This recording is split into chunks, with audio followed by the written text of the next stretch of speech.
Hey guys, it's Ethan from Zimmer Labs, back with the second video today. This is going to be relatively quick. Just finished doing a batch of Gullwings. One is for Liam, and one is for Randy, aka Korbanth. I've got one other coming for Ronnie, but it is slightly different. It is going to be a different chassis, so I'm going to save that for a second video. But these guys are essentially identical, and just like the last video I did of a crystal chamber neopixel Teensysaber Gullwing, the main power switch is going to be the clamp cards here. So you, instead of pushing up this time, I did down. I thought that made more sense. So to activate them, push those down. You see that they both come on and that the red lights, indicator lights, fire up. We'll start with Liam's. A really nice rhodium and gold crystal chamber in here with a really nice quartz crystal. This is one of my favorite quartz crystals that I've yet used because it's so perfect it almost looks fake.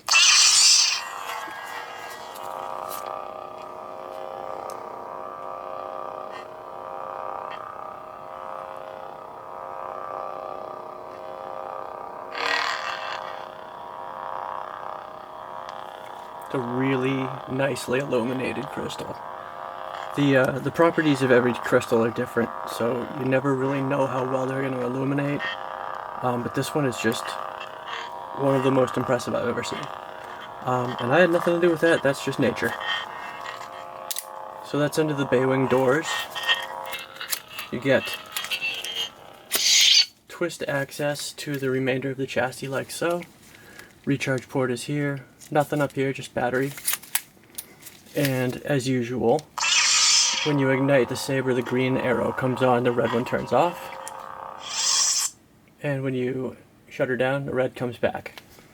Now, the saber I built for Randy, I hope you like it, Randy. This is definitely, I was definitely flattered because when I was on vacation back in April, Randy contacted me and asked me to build him a saber, and I said, yeah, when Korbanth commissions you to build a saber, you know you're doing alright. So I was very happy to get that message, and he wanted just a basic budget build Teensysaber neopixel saber because he didn't have one. So I built this for him, but as most of you guys know, I always throw something in just to be a nice guy, and I just couldn't send a saber to Randy without having a crystal chamber in it because it's just not my style. So what I did was I found some extra parts that I had kicking around, and this is not a standard crystal chamber by any means. It's made from odds and ends I had kicking around, but it came out really well. It's got twin crystals that illuminate really incredibly well. Got twin brass housings, twin brass rods behind it. These parts, I'm pretty sure, were from some Rudy Pando crystal chambers that I bought to do some MK1 builds, and these were extra bits. And you know what? I really didn't have a good use for them, so why not just include them in here and make the saber that much better for Randy. So Randy, I hope you like it. The way it works is whatever's going on the blade, you're going to get the same thing mimicked in the crystal chamber.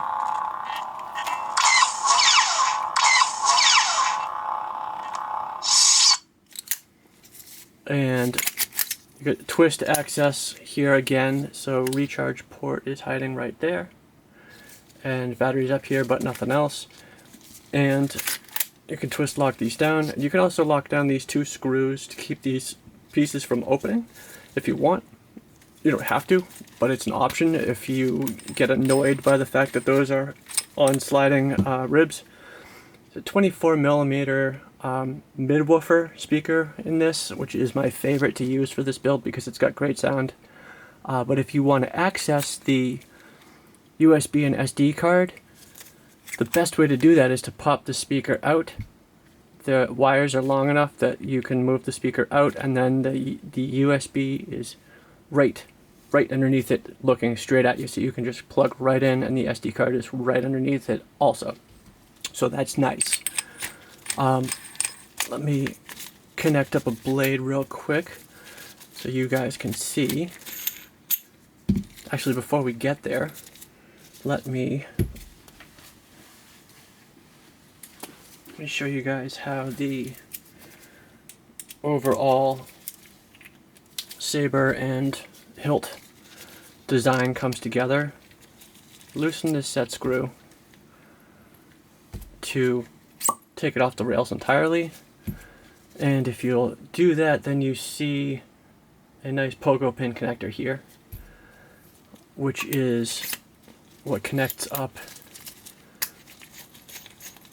to this side here, which in turn then connects to these pogo pins. So you have a series of pogo pins and contact plates that the saber takes advantage of in order to get the signal all the way up to the blade, while still being able to open and close and extend without running into problems with wires. Because as you can imagine, if you're trying to get this to slide up and down freely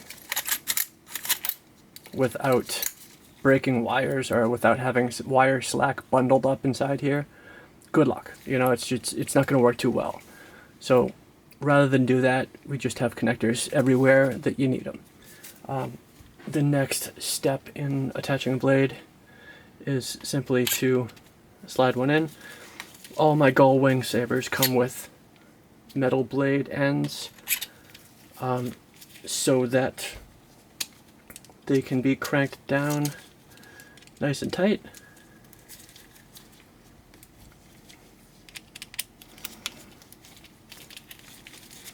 And the connectors on this guy are set up in the appropriate orientation so that you don't get blade wiggle. This guy is notorious, this lightsaber is notorious for having a wiggly blade, but you don't get that if you set up your blade connectors to go the opposite direction of the axis that the two screws create. And you just slide the emitter back down the saber and twist it up, and Bob's your uncle. Bam, you've got a nice ignited lightsaber.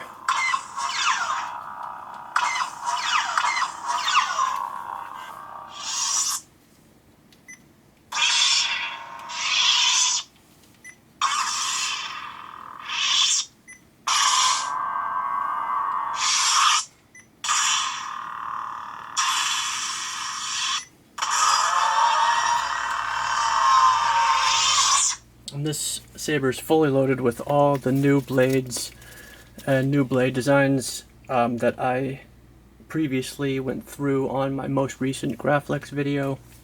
It's loaded with all the same sound fonts with smooth swing effect that is also gone through in my previous Graflex video. So this guy's fully loaded with all the most recent effects that you could ask for. Anything that's Teensysaber, anything, any effect, any technology that you could possibly hope for that the Teensysaber supports is in here. In fact, I even am lucky enough to have a operating system update that isn't available to the public yet, and that is installed on here. So this guy's got even less quirks and works even better than a standard Teensysaber that everyone else is using. It's probably only going to be for about a day or two before Frederick releases it to the general public, but in the meantime, for the meantime, this guy is as up to date as can possibly be asked for. Randy, I hope you like it.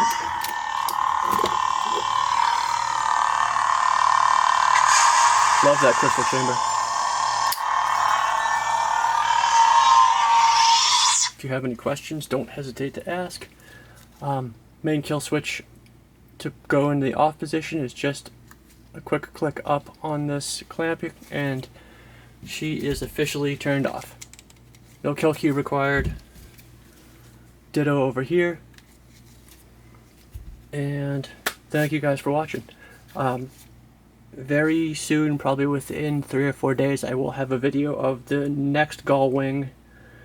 The difference being, rather than a crystal chamber here, it's got a grenade section crystal chamber, which will be right here. The only reason it isn't done yet is because it turns out that the chassis, it's a Goth 3 design. The chassis, it's got some issues.